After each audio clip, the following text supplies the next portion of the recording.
Well, folks, we're back at the hacienda, and we have a few things to clean up and take care of, and we'll get back to you with a review of what it cost, what were the up sites, what are the bad sites. Stay close, stay subscribed, and we'll be back in the snap of a finger.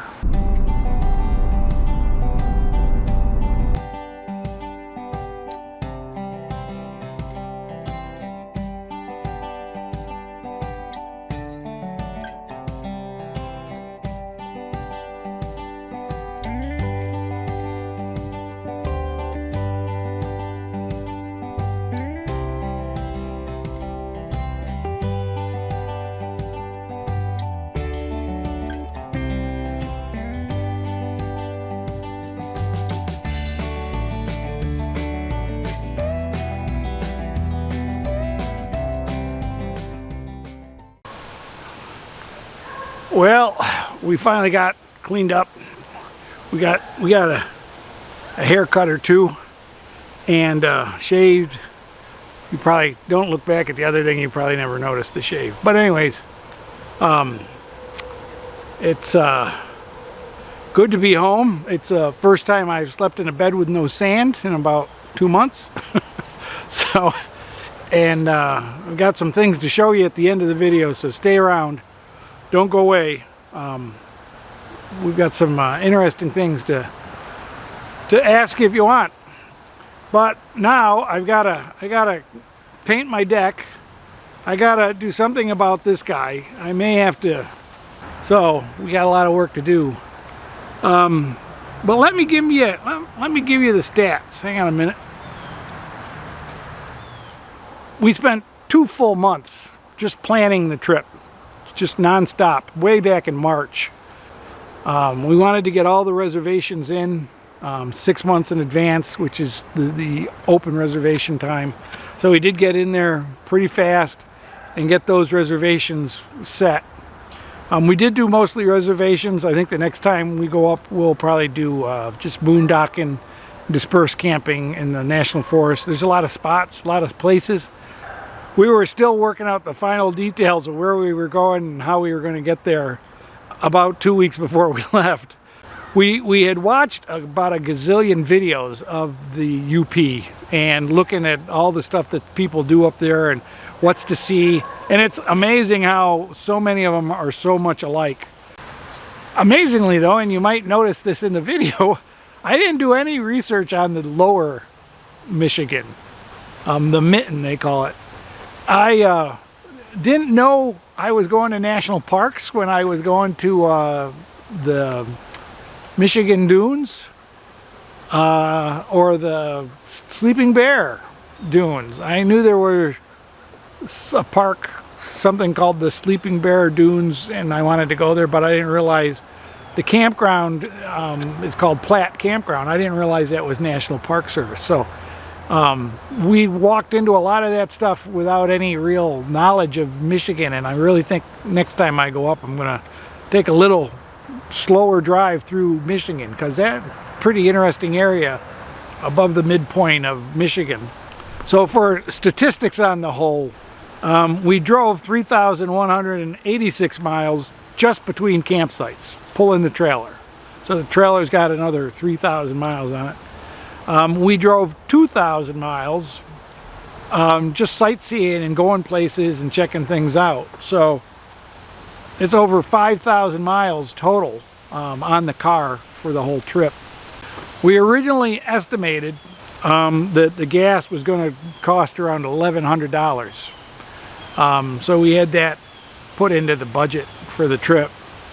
But it came out to be only $895 because the price of gas was lower in Kentucky and in Michigan. When we typically estimate gas, we estimate 10 miles per gallon and $3.50 a gallon. And we really averaged around 12 miles per gallon pulling the trailer because we were on back roads. We didn't take hardly any interstate highways or fast roads, and so we got 12 miles a gallon instead of the usual 10. Gas prices in the UP were $3.50 a gallon. In Illinois, it was $3.79 a gallon. Illinois is like the most expensive place I've ever driven for gas. And everywhere else, the gas was around $3.09 to $2.75. So I overestimated the price of gas pretty good, but that's a real good thing. We really only camped for 33 days in 17 different campgrounds, and they were almost all federal campgrounds where I got the senior discount. Miles per gallon was also probably higher because it's flat. It's Michigan and the Upper Peninsula is all totally flat, except for just a little incline here or there, and the wind will blow you up those.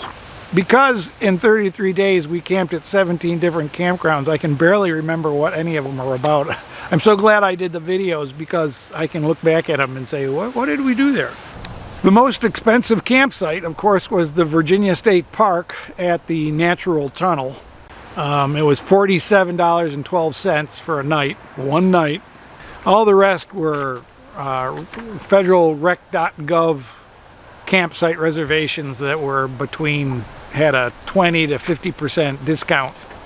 And I know the pass says you get a 50% discount, but you only get 50% discount on the campsite. A lot of the concessionaire sites will charge you extra for electricity. They'll charge you extra for water, and of course you'll have that reservation fee. So we did use batteries and solar for 2 weeks straight, I think, and never had any problems. I mean, we have the perfect amount of amp hours in our batteries. We have a 300 amp hour battery, and with the little bit of solar, that kind of covers up the use of lights and stuff like that. The thing that dragged it down the most is charging the laptop, and that usually took it down 10%, 30 amps. So if you got a 100 amp hour battery and you're using a laptop, you better update that battery. The total cost to Campgrounds was $537, so around $16.28 a night. Not bad. I mean, that's pretty cheap. $16 a night for staying someplace. The very best campground that I enjoyed was the Platte River Campground at Sleeping Bear Dunes. It was a national park campground, and usually national parks have nothing. This had everything. It had electricity, it had water, it had beautiful shower houses and everything. It was pure luxury. So we'll be going back to that soon. We did have $241 in surprise costs, and you know, when you take a trip, you always have to have a reserve for surprise costs. Leaving the very first campground, we had tires that were all soft on the 4Runner on our car, and we ran down to a tire place that looked them over real good, checked them all, said the tires were great, but the valves were all leaking. So they rebuilt all my valves on 3 tires. 1 tire was fine, and they did a real good job and only charged me $100. So that's as for our overall travel plan, we had planned for the longest day to be about 300 miles, but due to not staying at the Sylvania campground because they had shut down their bathhouse, they said they had a sewage pump die and they couldn't replace it, which is crap. So on the day that we left Sylvania and went directly to the next campground, which was Boulder Lake, that was a 400-mile day, and that was a very long day. It took us about 9 hours, and it was all back roads, all beautiful scenery, beautiful place. We were so happy to get to Boulder Lake, and it was an unbelievably wonderful campground. Check out Boulder Lake. When we originally planned the trip, after watching all the YouTube videos, we had 17 things that we wanted to do. Visit the falls, the lake, the picture rocks, the pasties, all these things, 17 things. When we got done with the UP, we had accomplished 38 things. Definitely number one was the My Dogs. The cuddling with puppies, playing with puppies, and I went twice, so that's how you got the video. The first time it was just too much fun. I couldn't take a video. Learning about dog sledding, all a great time. It was 2 hours of incredible fun, and listening to this girl who's done several 1,000-mile sled dog races with the Iditarod and the that was the best.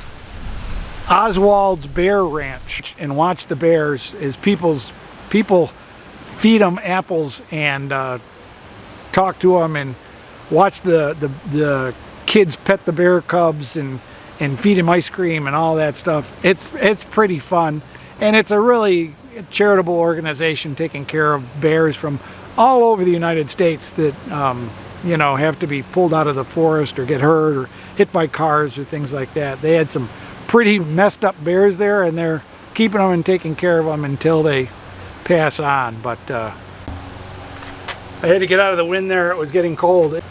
The Pitchers Rocks cruise, it was $57 for one person. So, but it was well worth it. The captain gave information about the rocks, shoreline, and what's going on, and all the different things that were there. He was pretty funny. He had some real good jokes. And he was a good captain of the boat. We got back alive. If you see that video, watch that video, because he takes us into this parking spot that I'm surprised this great big massive boat fit in there and got out again. Pitchers Rocks National Park. So many things about the area is interesting. They have the dunes, the giant trees. They have so many waterfalls and superb beaches and sandbars. The Sioux Locks were pretty impressive, and they're building a new one, and they have a great visitor center. The big thing about that canal is if you go to it, you have to know if ships are coming through. You have to call the visitor center, or you can get an app for your phone that shows where all the ships in the world are, and that's pretty cool. It's called Ship Tracker. And the Mississippi, which is coming up. That was a pretty good visit. I was glad to have gone there. The visitor center is just awesome. And of course, just the wild forest in the UP was a lot of fun to hike around and explore, drive around. When we go up next year, we're going to go on the western side, which is even more forest. We'll go up to the Keweenaw Peninsula and see Copper Harbor and all the neat stuff that's up there. For this trip, we did stay close to most of the towns that had interesting tourist attractions and state and national parks and things like that. And the next time we'll be way more in the wilderness, the wild forests, and hopefully maybe we'll get a chance to see some of Akila's ancestors and relatives, and maybe even a Sasquatch. You never know. We'll be taking Sasquatch bait to see if we can find that. If you enjoyed this series, I have a opportunity for you.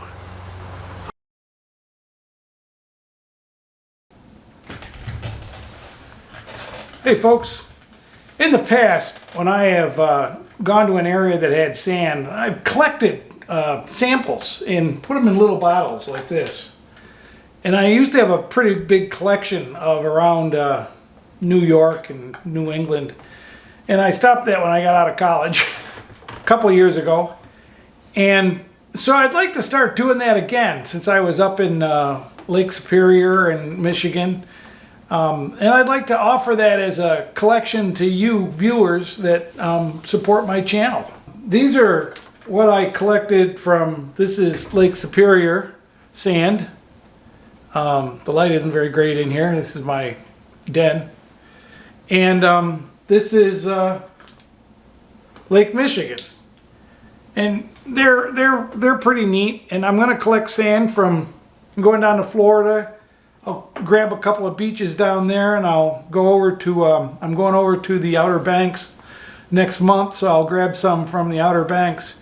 And I'll just begin my collection again. My hope is that by next year I'll have all 5 of the Great Lakes. So from this last trip, I have sand from Lake Michigan and Lake Superior. And these sands come from right outside of Sleeping Bear Dunes and from the Pictured Rocks. So the Pictured Rocks is a little colorful from some of the off beating of the rock face that's colored. And if you were considering a $20 donation, you could get one of these, or $40 would get you 2 of these. And you know, I'm going to continue to offer any sand I get from any place at around $20 a donation. So anybody who gives the donation can pick a sand they like. And if you're crazy, you could take this as Lake Superior and you could sprinkle this in your bathtub and pretend you're having a beach day. Aquila also got a pile of rocks that are pretty, and you can choose from those. They're very limited. The sand I've got quite a bit of, and it's all the same, but the rocks are different. So pick a rock you like if you want one of the Aquila's rocks. They've been painted, glossed over, so they look just like they did when they were in the water. But they're not going to last. So if you're thinking of those, let me know which one you want from the picture. And if you're considering a more generous donation of $50, I also brought back a couple of Uper stones. And I didn't have the time to collect the Uper stones that I wanted to because they're hard to find. And Uper stones, if you're not aware, are these neat stones that when you shine a UV light on them, they have parts that glow. It's because they have a certain type of quartz crystal or something in there that reflects the light back. So up in the UP, they make jewelry out of them, and I have some little ones that could be earrings. I have some big ones that could be pendants. So I only have maybe 6 or so of those. So if you're interested in that, please don't hesitate. And you do need a UV light, but you can get a UV light on Amazon for 10 bucks. So the way to do any of these, if you want to take advantage of this gift I'm sending to my supporters, send me an email at goingnowherefast@myyahoo.com. That's all one word. Along with what you want, whether you want 1 or 2 sand samples or just Lake Michigan or Lake Superior or whatever. And or if you want a stone, whatever you want, tell me. If you want them all, you can get them all. And I'll send you back my address where you can either send a check, or I will also send a PayPal link where you can use a credit card or PayPal if you've got PayPal, or you can always send cash or check in the mail. It doesn't. But as soon as I know you're doing that, I'll package it up and send it out in the mail. And it usually takes 2 or 3 days. They come first class. So just send me an email along with what you're interested in. Now I'm going to be traveling in January, so I may have a little issue getting them out, but I'm going to take them with me, and I'll have email anyways. And all the money, any money goes to the channel. Any supporter money, any thank yous, any super chats, anything like that goes into the channel. I don't use it for anything else. And YouTube is cutting back on its earnings that's giving to video creators. I see Slim is backing out. Of course, he gets $10,000 or $15,000 a year. Well, I get maybe $1,500 a year if I'm lucky. So depending on support from my viewers, I'll be making a decision when I come back from Arizona whether I can continue to do these, and whether I need to back out of some of the stuff. I've got some other expenses that I really need to address, like I need to upgrade cameras, and I just bought the new laptop, which is a phenomenal improvement to what I was using, which is the other one that's back over here, which I'm actually still using. That's what's running this monitor.